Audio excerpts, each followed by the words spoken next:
RSS अगर अपने मुल्क को बचाने के लिए किसी दूसरे मुल्क पर हमला करता है, हमले का जवाब अगर देता है या हमला करता है, तो क्या आतंकवादी संगठन होगा? लेकिन एक इनजस्टिस का फैसला दूसरे कौम पर इनजस्टिस करके करेंगे क्या? ये कौन सा इंसाफ हो गया? अमेरिका मेरा साथ दे रहा है, ऑस्ट्रेलिया हमारा साथ दे रहा है, फ्रांस हमारा साथ दे रहा है, हम किसी की नहीं सुनेंगे। हम लोगों को प्यासे मार देंगे, हम भूखे मार देंगे और हॉस्पिटल जाएंगे इलाज करने के लिए, हम हॉस्पिटल में बम मार के मार देंगे। अभी झगड़ा यह है कि मासूमों को कैसे बचाया जाए, मानव संसाधन जो है वो उन तक कैसे पहुंचाया जाए। कंट्रोलर कौन होता है? हुक्मरान होता है। और हुक्मरान कौन होता है? जिनकी वहां हुकूमत होती है, और जिनकी हुकूमत होती है उनकी वहां सरकार होती है। इसका मतलब ये हमास थोड़ी ना जो है सो कि आतंकवादी संगठन हो गया। हमास ने जो हमला किया उसे मैं सही नहीं ठहरा रहा हूं, लेकिन हमला उन्होंने एकाएक नहीं किया है। 50 साल का प्रताड़ना झेलने के बाद दुनिया का किसी भी कोने का रहने वाला मुसलमान एक दूसरे का भाई है। बगल में रहने वाले फिलिस्तीन क्या मिस्र का भाई नहीं है? जॉर्डन के रहने वाले जॉर्डन के लिए फिलिस्तीनी भाई नहीं है। ये सारे लोग इस्लाम को भूल चुके हैं। और इस वक्त हमारे साथ ऑल इंडिया माइनॉरिटी एसोसिएशन के स्पोक पर्सन अरमान कबीर साहब हैं। अभी पूरे देश और दुनिया का हाल बहुत ही ख़राब चल रहा है। अगर देखा जाए तो इजराइल और फ़िलिस्तीन के बीच में जो युद्ध चल रहा है उसमें लगातार ऐसी तस्वीरें आ रही हैं जो दिल को ओझल कर सकता है, जो मन को विचलित कर सकता है। इसको आप किस नज़रिए से देख रहे हैं? देखिए, अभी जो फ़िलिस्तीन और इजराइल का जो झगड़ा हो रहा है, और इसमें आप देख इनजस्टिस इनजस्टिस इनजस्टिस, ठीक है। एक देश के खिलाफ बड़े बड़े ताकतवर लोग जो दुनिया को चलाते हैं, वो लोग मिलकर एक देश को ख़त्म करने में लगे हुए हैं, जो कि फ़िलिस्तीन को ख़त्म करने में लगे हैं। और वहाँ के जो लोग हैं, एक प्रोपोगंडा फैला रखा है कि आप देखिएगा कि न्यूज़, एक भी आप न्यूज़, आप जितने भी आप न्यूज़ चैनल इंटरनेशनल, आप अल जज़ीरा को छोड़कर इंटरनेशनल और नेशनल न्यूज़ भी अगर आप देख लेंगे, उसमें ये लोग फ़िलिस्तीन से इजराइल का झगड़ा नहीं दिखा रहे।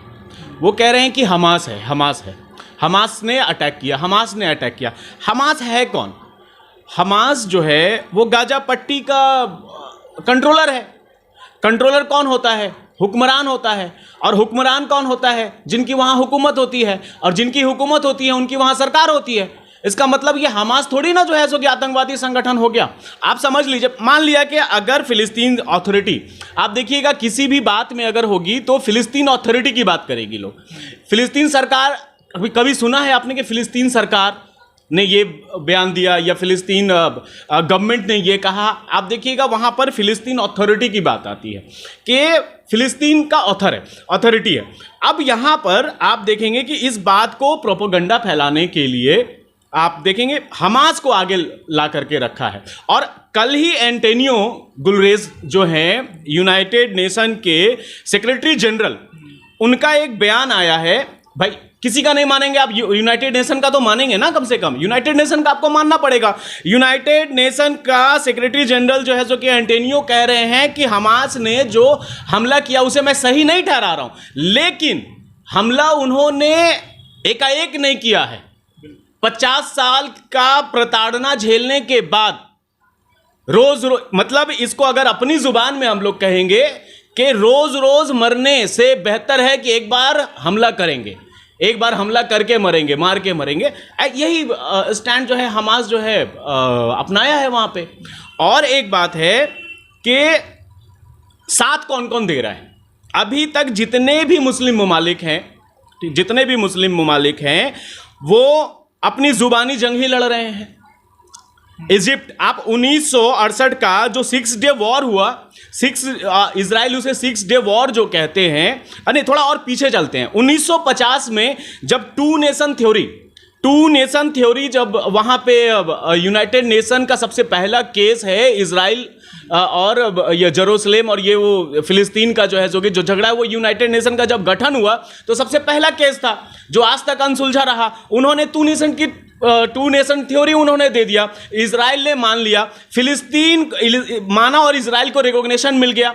अब फिलिस्तीन को रिकॉग्निशन मिलने वाला था, उनको मिलने ही वाला था कि सऊदी अरेबिया ने इस पे अरब देश ने और जिसमें इजिप्ट, जॉर्डन, ये लोगों ने मिलकर के जो है इस पे इजराइल पर हमला कर दिया।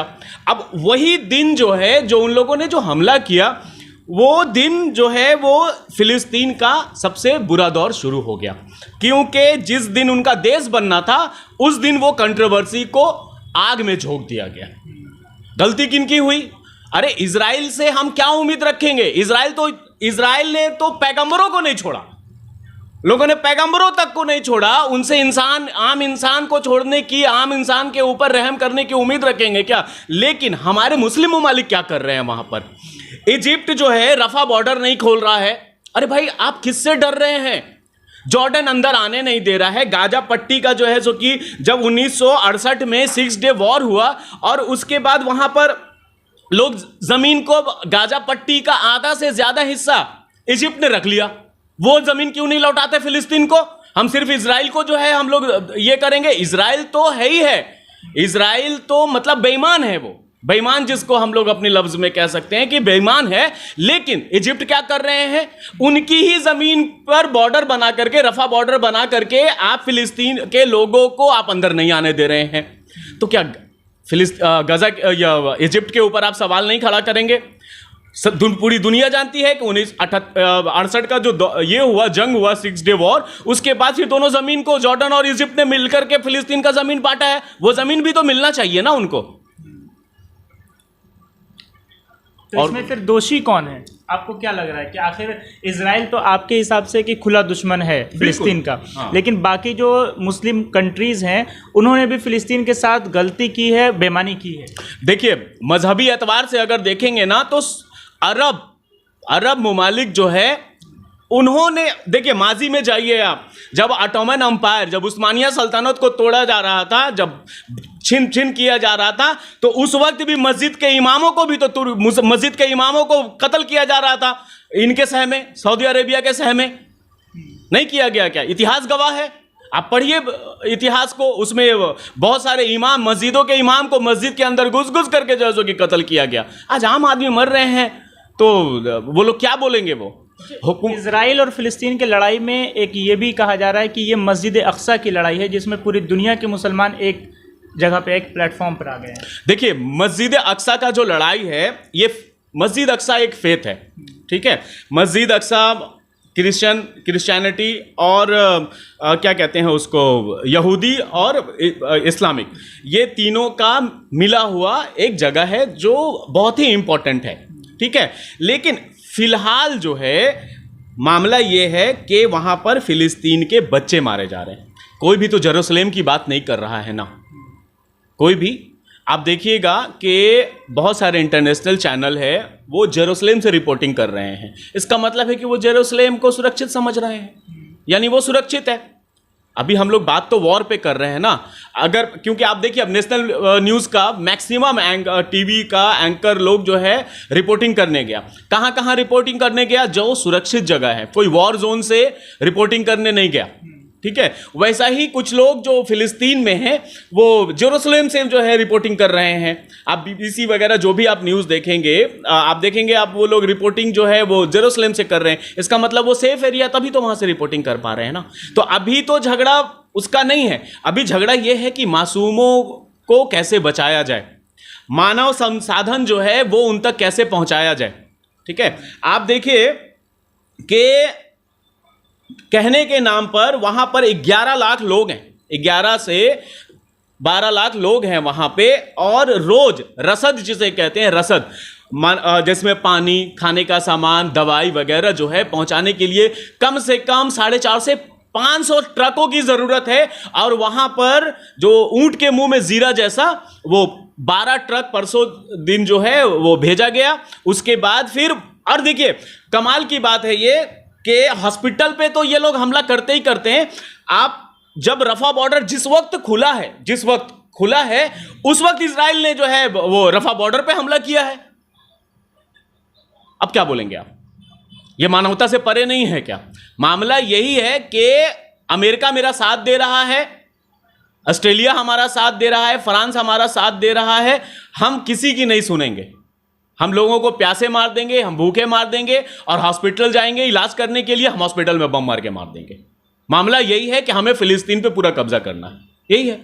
तो बाकी जो मुस्लिम मुल्क है, अगर मुस्लिम इस्लाम के नाम पर ही अगर लोग इकट्ठे हो रहे हैं, तो बाकी जो मुस्लिम मुल्क है उन्होंने अभी तक ऐसे खुल के सामने क्यों नहीं आए? आखिर इजराइल से वो खुलकर सामने आकर लड़ाई क्यों नहीं कर पा रहे हैं?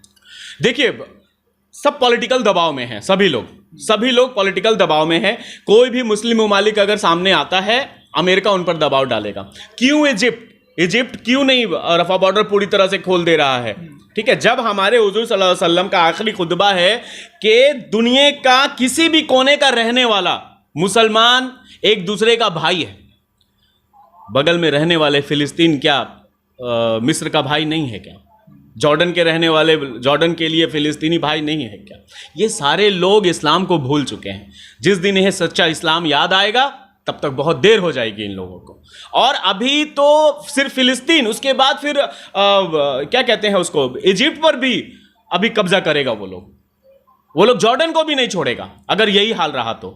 मामला तो यह है ना कि हमें जो करना है हम करेंगे, कोई बोलने नहीं आएगा। कोई बोल रहा है क्या? कल देखिए, वो कह रहे कि कल एक वीडियो जारी हुआ, कल इजरायली सेना वहां पर जमीनी लड़ाई लड़ने के लिए, मतलब कल अंदर तक गए हैं और फिर वापस भी आ गए हैं वहां से, और वीडियो जारी किया। कितना आसान है, सोच लीजिए। तो इसका क्या उपाय है आखिर? इसको फिर ये अगर ऐसा ही चलता रहा तो फिर तो ये वर्ल्ड वॉर 3 में भी बदल सकता है। देखिए, इसका उपाय और इसका सॉल्यूशन तो यूनाइटेड नेशन नहीं कर सका, ठीक है। और एक मामला है कि जब आप हमास को आप बोल रहे हैं, ठीक है, हमास ने हमला किया, मान लिया, इनजस्टिस, इजराइलों पे इनजस्टिस हो गया, लेकिन एक इनजस्टिस का फैसला दूसरे कौम पर इनजस्टिस करके करेंगे क्या? ये कौन सा इंसाफ हो गया? पर उनका कहना है कि आतंकवाद की लड़ाई है, हम आतंकवाद को खत्म करेंगे। कौन है आतंकवाद? हमास तो आतंकवाद है नहीं। हमास तो जो है वो इसका गाजा पट्टी का कंट्रोलर है, उनके नियंत्रण में है, और नियंत्रण में उसी का होता है जिसकी सरकार होती है। 2006 में उन्होंने इलेक्शन भी लड़ा था, वहां का एक राजनीतिक और जीता भी था, फिलिस्तीन में जीता भी था, और एक राजनीतिक उलटफेर की वजह से उनकी सरकार नहीं बनी। तब क्या करेंगे? ऐसे कैसे कह देंगे आप आतंकवादी है? मान लिया प्राइवेट संगठन है, मान लिया, मैं बहुत बड़ी बात कह रहा हूं, मान लिया कि कल को पाकिस्तान का हमला हो गया हमारे ऊपर, ठीक है, या चाइना ने हमला कर दिया, ठीक है, हमारे यहां संगठन है आरएसएस, ऐसे स्वयंसेवी संगठन है, और हमारे आरएसएस का स्वयंसेवी संगठन पूरी तरह से लड़ने के लिए तैयार रहता है। अगर वो हमला करता है तो क्या आतंकवादी हमला होगा क्या? समझिए हमास को। आरएसएस अगर अपने मुल्क को बचाने के लिए किसी दूसरे मुल्क पर हमला करता है, हमले का जवाब अगर देता है या हमला करता है, तो क्या आतंकवादी संगठन होगा? यानी आप जिसको कह देंगे आतंकवादी, आप जिसको कह देंगे रिकॉग्नाइज, ऐसे थोड़ी ना होगा। दुनिया ऐसे चलेगा क्या? 70 साल से दुनिया ऐसे ही चलता आ रहा है क्या?